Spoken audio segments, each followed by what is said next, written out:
Hello everyone, welcome to Kanen Coffee. Here we have a Zacconi Espresso machine.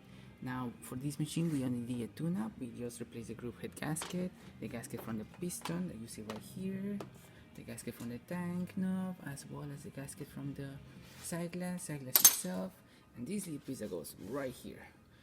So yeah, we only did that, and the customer reported some leaks on the boiler, but I was not really able to see them, and as you can see, you don't really see anything right now. And I had this machine working for a while. Let's say I've been turning it back on and off, back and forth, and just to kind of recreate if I see any other leaks. But if you see any other leaks, you can just put a little bit, one drop of this, and you'll be able to pretty much seal it. But that's just like putting a band-aid. In order to completely fix the problem, you need to disassemble the whole boiler and replace those gaskets.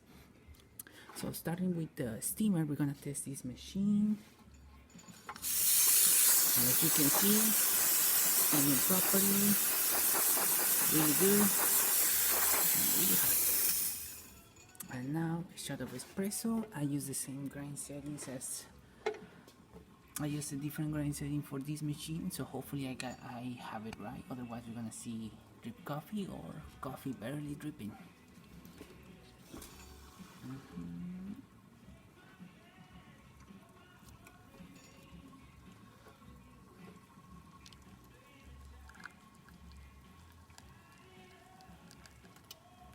Unfortunately, it's a little bit too fine for this machine, but we were still able to get a little bit of cream, as you can see over here.